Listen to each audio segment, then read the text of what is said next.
때마다 하나님은 선택하신다. 주의 뜻 행하는 사람, 한 사람 통해 하나님이 하시네. 한 사람 통해 주의 뜻 이루시네. 한 사람 통해 복음 전케 하시네. 나도 주의 한 사람 되게 하소서. 내게 능력 주시는 주님 안에서 내가 모든 것을 할 수 있네.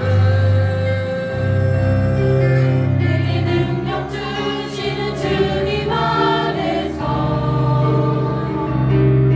내가 모든 것을 할 수 있네.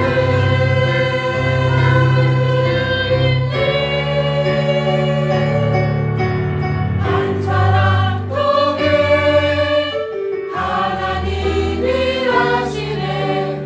한 사람 통해 주의 뜻 이루시네.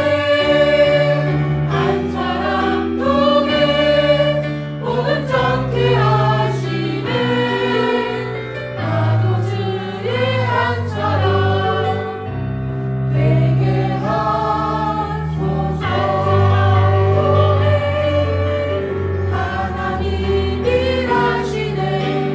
한 사람 통해 주의 뜻 이루시네. 한 사람 통해 복음 전케 하시네. 나도 주의 한 사람, 나도 주의 한 사람, 나도 주의 한 사람 되게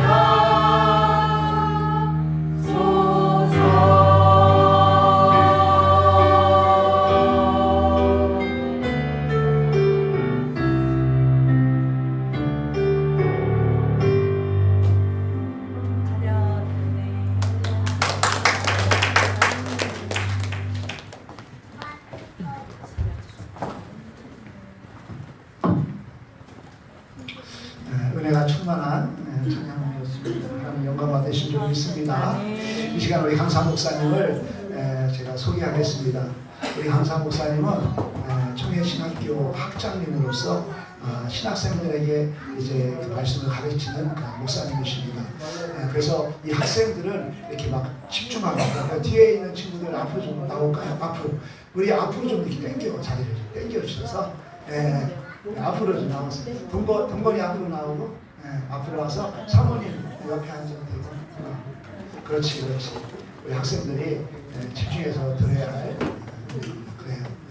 너무 좋네요. 예. 자, 우리 오늘의 강사 목사님 우리 배재영 목사님을 우리가 소개할 때 할렐루야를 보시겠어요? 할렐루야. 할렐루야.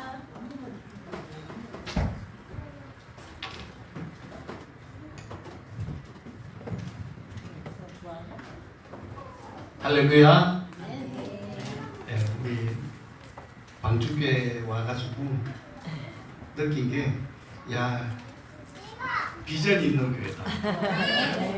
어떻게 요즘 갈수록 아이들이, 다음 세대 아이들이 없는데 막 앞에 애들이 뛰어보니까 너무 기쁜 거예요.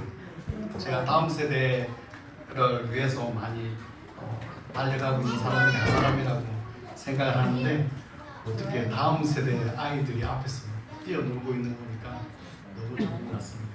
이게 또 뒤에 전복이 아이도 있고, 이 방주교회는 정말 비전 있는 교회 좀 있습니다. 우리 옆 사람하고 인사하십시다. 사랑합니다. 존경합니다. 축복합니다. 잘 오셨습니다. 네. 우리 그 어르신들을 대부분 바라보면 표정들이 무뚝뚝하세요. 그러다 보니까 어떻게 말을 시작을 해야 될까 고민을 하는데, 인사 한번 하고 나면 달라지더라고요. 그래서 늘 주님 부르시는 그날까지 우리 믿음의 경주를 쉬지 않고 달려갈 때 정말 멋진 모습으로, 그리고 다음 세대 아이들에게 야, 우리 할아버지 할머니가 우리 엄마 아빠가 정말 멋진 분이셨어. 다른 뭐 물질적인 그런 풍요보다는 믿음의 유산을 함께 남겨주고 갔다. 그런 소리를 들을 수 있는 그런 믿음들이 되기를 축복합니다. 오늘 찬양대 헌신 예배인데 찬양대원들 하니까 아까 앞에 몇 분 나오신 분들, 제가 저번 예배 때 봤을 때 여기 앉아 있는 분들 찬양대원들이 몇 분 아니고 나머지는 그래서 고민을 좀 하게 되네요. 하나님을 찬양한다는 것은 하나님을 자랑하며 높인다는 그런 뜻입니다. 하나님께 지원받은 피조물로서 우리 인간이 자신을 창조하신 바로 하나님을 찬양하는 것은 지극히 당연한 본분입니다. 그런 하나님 찬양은 이런 외적인 환경과 조건을 초월한 것이어야 합니다. 그럼에도 불구하고 범죄로 타락한 우리 인간은 자신의 이 마땅한 본분이기도 한 하나님 찬양하는 것을 상실해 버렸어요. 그래서 성경에 나오는 하나님 찬양이 인간의 자발성에 근거한 것이기보다는 위기 속에서 자신들을 구원해 주신 하나님께 드리는 이런 반응으로 나타나게 된 것도 바로 그런 이유 때문이기도 합니다.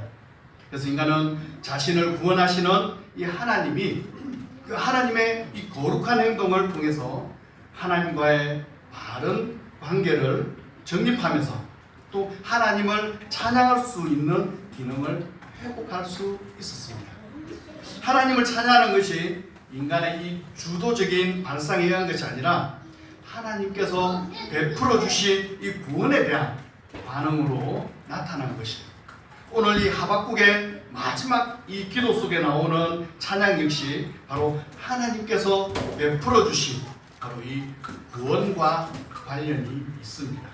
그러나 그것이 이미 베풀어 주신 그런 구원에 대한 감사로 드리는 찬양이 아니라 앞으로 주어질 이 구원을 전망하면서 미리 드리는 찬양이라는 것이 좀 독특합니다.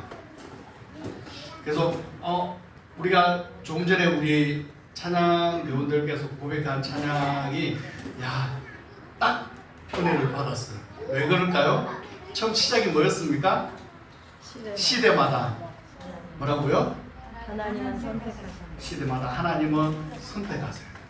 누구를 선택하실까요? 가사에 나왔었는데 정결하게 준비된 사람, 그리고요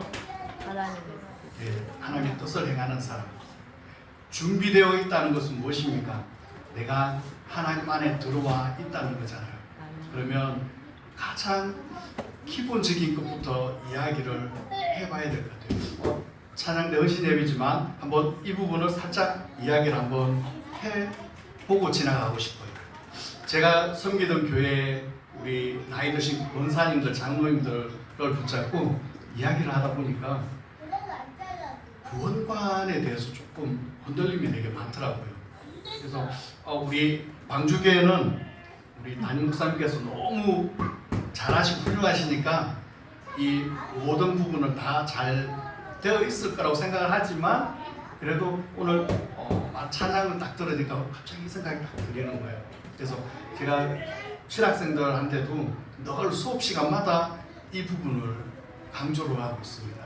왜 그러냐면 하나님께서 쓰시고자 하면, 쓰임을 받으려고 하면 준비가 되어 있어야 되는데 내 자신이 가장 기본적인 게 해결이 되지 않고는 쓰임을 받을 수가 없어요. 쓰임을 받는 것처럼 보이지만 버려짐을 당할 수도 있는 거예요. 그래서 가장 중요한 게 무엇일까요? 구원입니다. 구원의 확신이 우리에게 있어야 돼요. 이 구원의 확신은요, 어떨 때는 흔들림이 많이 있어요. 그런데 중요한 건 우리 철로 역정 아시죠?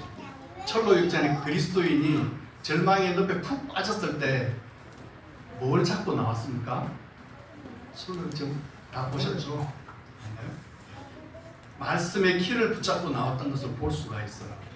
그 말씀의 키가 뭘까요? 하나님께서는 우리에게 그저 선물을 허락하시는데 그 선물이 무엇일까요? 그게 구원이거든요.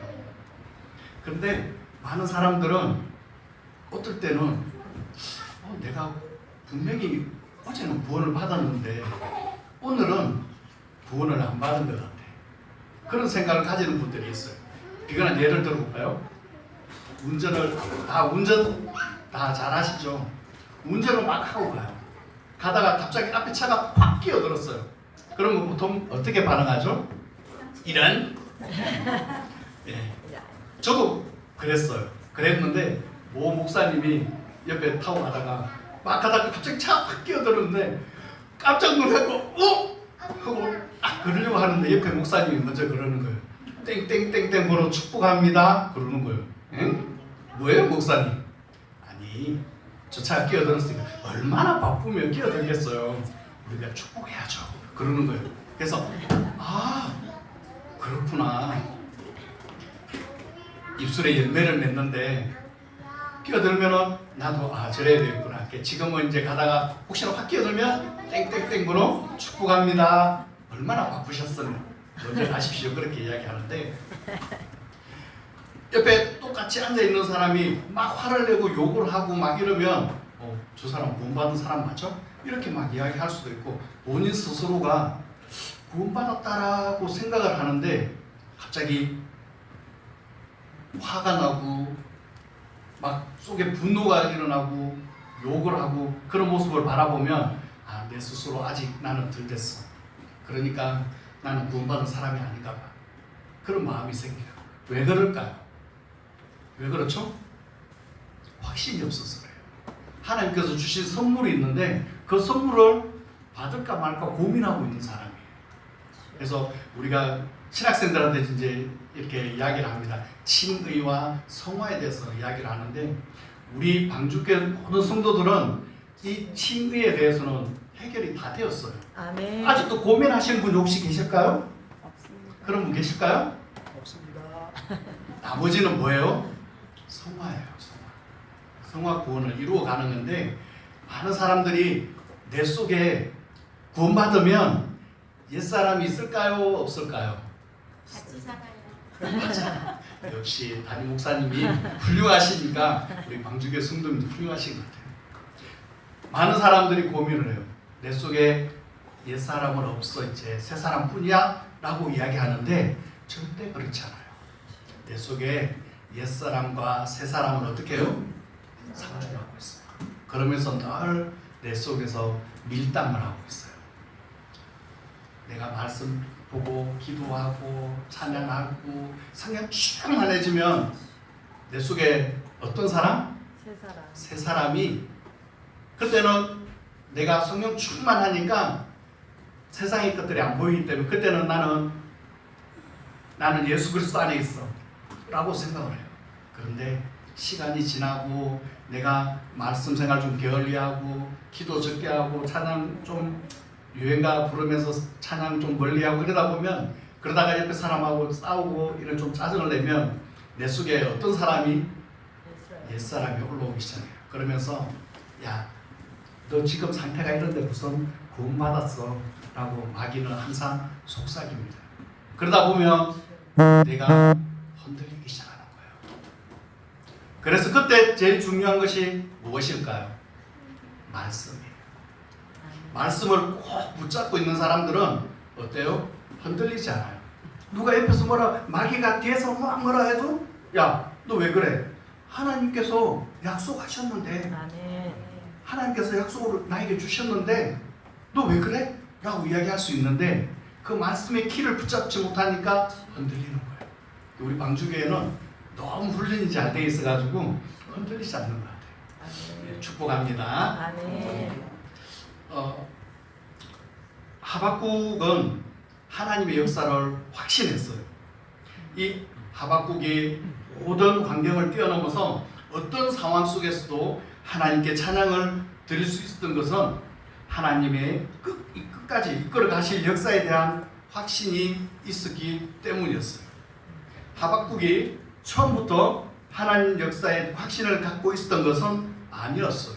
오히려 하박국은 자기 중심적 관점에서 유다 사회가 영적으로 해이해져서 공의를 제대로 세우지 못하는데 방치된 것에 불만을 품고 하나님께 고발성 질문을 던집니다. 이 하나님은 바벨론을 사용해서 유다를 심판하시겠다고 선언하셨어요. 이 하박국은 다시 하나님께 불평을 털어놓았습니다. 이번에는 어떻게 바벨론과 같이 사악한 이방 국가가 하나님의 백성인 유다를 심판할 수 있겠느냐는 것이었어요. 이 하나님은 5가지의 화 있을진저를 통해서 그들이 하나님의 기준에 따라서 심판받게 될 것이다, 이렇게 말씀을 하셨습니다. 하나님을 향한 하박국의 이 불평은 하나님의 거대한 역사를 보지 못한 채 자기 중심적 관점에서 있었기 때문에 생겼어요. 그래서 성경은 천지 창조부터 마지막 이 종말인 새 하늘과 새 땅으로 이어지는 거대한 하나님의 역사의 흐름을 그 기본 구조로 삼고 있습니다. 그래서 하박국을 향한 하나님의 응답은 그런 거시적 안목의 하나님 역사를 제시한 거예요. 그래서 하박국은 하나님의 응답을 통해서 하나님 역사를 새롭게 이렇게 정립할 수가 있었습니다. 그것이 조건을 뛰어넘는 바로 하나님 찬양으로 나타난 것입니다. 참다운 신앙은 새롭게 태어나는 거듭남에서 시작이 됩니다. 그래서 요한복음 3장 3절에는 뭐라고 하고 있습니까? 사람이 거듭나지 아니하면 하나님의 나라를 볼 수 없느니라. 여기에서 거듭난다는 것은 무엇을 의미할까요? 거듭남의 본래적 의미는 위로부터 태어남입니다. 어머니의 모태에서 태어난 우리는 본능적으로 자기 중심적 사고를 지니고 있어요. 그러나 이 거듭남을 통해서 우리는 하나님 중심적 사고로 바뀌는 겁니다. 이것은 우선순위의 전환이기도 합니다. 예전까지는 자기 중심적 사고가 우선이었다면 이 거듭남을 통해서 이제는 자기 중심적이 아니라 하나님 중심적 사고가 우선권을 지니게 된다는 겁니다. 아멘. 하나님 중심적 사고란 하나님이 계획하신 하나님의 거대한 역사의 우선순위를 둔다는 것을 뜻하고 있어요. 그리고 우리는 하나님의 부르심을 받아서 그 역사에 부분적으로 동참자로 참여하게 되는 겁니다. 하나님의 역사가 전체 퍼즐이라면 우리는 그 전체를 이루는 조각 퍼즐인 것입니다. 하박국이 하나님 중심의 새로운 관점으로 전환할 수 있었던 것은 그가 가지고 있었던 바로 불평과 그것을 질문 형식으로 하나님께 고발했기 때문입니다. 그의 하나님을 향한 이 불평과 또 그것을 질문 형식으로 하나님께 고발했기 때문이에요. 그의 하나님을 향한 불평은 그가 자기 민족이 겪고 있는 역사적 현실에 적극적으로 참여했다는 증거입니다. 비록 그것이 하나님과의 정면 충돌을 일으키긴 했지만 하나님은 오히려 하박국의 진심을 받아주시면서 큰 바로 역사의 관점에서 하나님의 계획을 알려주셨습니다. 그로 인하여 하박국은 자기 중심에서 벗어나서 어떻게 해요? 하나님 중심, 이렇게 하나님 중심으로 새롭게 방향을 전환시킬 수 있었습니다. 그리고 두 번째로는 하나님에 대한 기억의 중요성입니다. 하나님 중심의 역사관을 정립한 이 하박국은 하나님이 과거에 이루어 놓으셨던 역사에 대한 바른 이해를 갖게 됐습니다. 그리고 하박국의 기록 속에는 그것이 하나님께 대한 소문이라고 표현이 되어 있습니다. 그것은 이스라엘 백성을 애굽에서 이끌어내신 역사에 대한 기억입니다. 하박국은 그때 역사하셨던 하나님은 지금도 여전히 역사하신다는 것을 믿음으로 받아들였습니다. 아멘. 그래서 하박국은 그때의 일을 지금 여기에서 수년 내로 다시 이루어 주실 하나님께 간구를 하는 겁니다. 그런 회복에 대한 절실한 기대감은 진노 중에서도 긍휼을 잊지 말아달라는 간청으로 이어지고 있는 것을 볼 수 있어요. 우리가 읽질 않았지만 3장 2절에 그렇게 나오고 있습니다. 과거 하나님이 이루어주신 역사에 대한 기억은 하나님의 역사가 중단 없이 이어지는 통로가 됩니다. 우리가 하나님의 역사를 기록하고 있는 이 성경을 소중하게 여겨야 할 이유도 바로 그 때문입니다. 이스라엘 백성이 출애굽 역사를 기억하는 통로는 바로 유월절 명절입니다. 출애굽과 함께 제정된 이 유월절 의식은 지금까지도 중단 없이 계속 이어지고 있습니다. 이 예수님께서 유월절 어린 양으로 오셔서 인류 대속의 이 위대한 역사를 이루신 것도 이스라엘 백성이 지켰던 유월절 명절을 통해서였습니다. 온 세상의 죄를 해결하신 대속의 십자가를 지신 예수님께서는 우리에게 성만찬 의식을 제정해 주셨습니다. 그것은 주님이 다시 오실 때까지 우리가 기억하며 그리고 지켜야 할 역사이면서 또 소중한 우리들의 신앙 유산입니다. 고린도전서 11장 26절에 보면 이 성만찬 의식은 주의 죽으심을 그가 다시 오실 때까지 전하는 것에 그 목적이 있는 것을 볼 수가 있습니다. 곧 주님의 재림에 초점이 맞춰져 있는 이 성만찬은 바로 하나님의 역사의 마지막 귀결점을 지향하고 있습니다. 마지막 세 번째로 장애물 제거보다 장애물 극복의 능력을 공급하시는 하나님을 우리는 알 수가 있습니다. 우리가 살아가는 이 세상 도처에는 수없이 많은 위험한 장애물들이 산재해 있습니다. 그래서 시편 23편 4절에서도 양들을 위험에 빠뜨리는 바로 사망의 음침한 골짜기가 언급이 되고 있습니다. 그래서 그들에게는 자신들을 안위하는 누가 있죠? 목자의 지팡이와 막대기가 절대적으로 필요합니다. 때로 하나님은 위험한 장애물로부터 우리를 보호해 주시거나 안전한 도피처로 인도해 주십니다.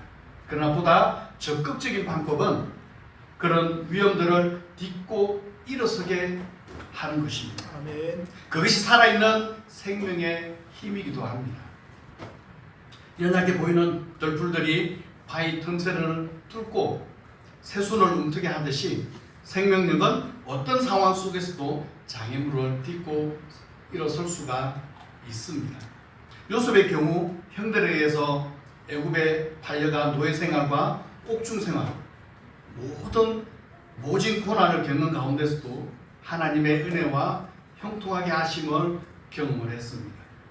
하나님은 노예 신분이나 또 옥중 생활을 벗어나게 하시는 것이 아니라 그런 시련을 어떻게 해요? 넉넉하게 이겨낼 수 있는 그런 능력을 요셉에게 공급해 주신 겁니다. 아멘. 그래서 요셉은 바울의 고백처럼 오늘 찬양 속에 나와 있던 빌보스 4장 13절 뭐라고 고백했죠? 내게 능력 주신 자에서 내가 모든 것을 할 수 있다.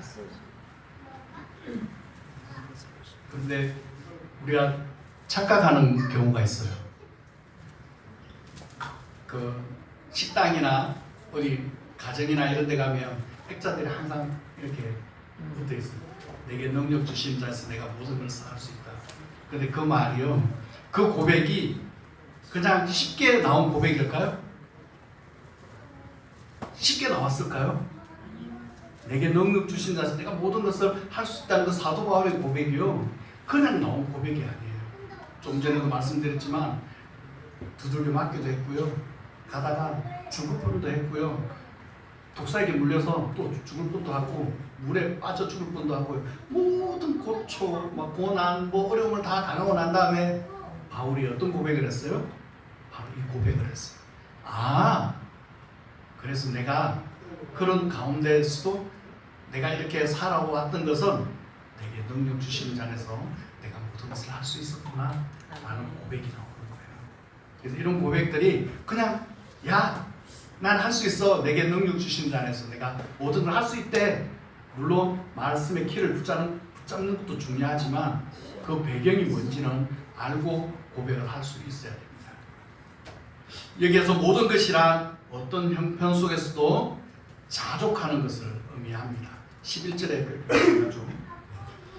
빌보스 4장 11절에 비천에 처할 줄도 알고 풍부에 처할 줄도 알게 되므로 배부름과 배고픔, 풍부와 풍핍에도 처할 줄 아는, 그래서 4장 12절에 일체의 비결을 배운 것입니다. 그래서 13절에 뭐라고요? 내게 능력 주시는 자 안에서 이렇게 고백할 수 있는 거예요.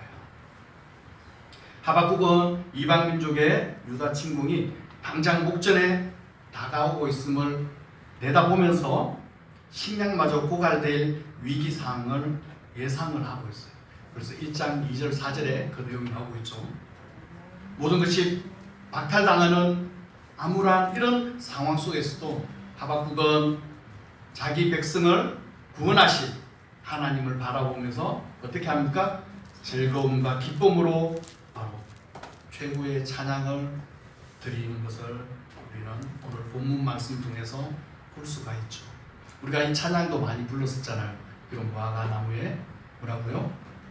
무성하지 못하며, 또 포도나무에 열매가 없으며 감람나무에 소출이 없으며 밭에 먹을 것이 없으며 우리의 양이 없으며 외양간에 소가 없을지라도 나는 여호와로 말미암아 즐거워하며 나의 구원의 하나님으로 말미암아 아멘. 이런 고백을 할 수 있는 저와 여러분이 되었으면 좋겠습니다. 아멘. 그것은 하나님이 장애물을 제거해 주시기보다는 장애물을 해치우고 나갈 원천적 힘을 공급해 주시기 때문입니다. 아멘. 마치 사슴들에게 견고하고 민첩한 발을 주심으로 험준한 산악 지역을 자유롭게 다니게 하듯이 우리가 모든 장애물을 극복하고 높은 곳을 다닐 수 있도록 새로운 힘을 공급해 주신다고 19절에 말씀을 하고 계시잖아요. 그것은 이사야 4장 31절에 보면 이사야가 노래하고 오직 여호와를 앙망하는 자는 새 힘을 얻으리니 독수리가 날개치며 올라감 같을 것이요 다른 박질하여도 곤비하지 아니하겠고 걸어가도 피곤하지 아니하리로다라고 얘기도 합니다. 특별히 오늘 찬양대 헌신 예배를 드리는데 무엇을 고민을 많이 했어요. 그래서 세 가지를 당부하고 말씀을 마무리하고자 합니다. 역대상 6장에 보면 다윗 시대의 찬양대의 지휘자였던 헤만과 아삼과 에단에 대한 내용이 나와요.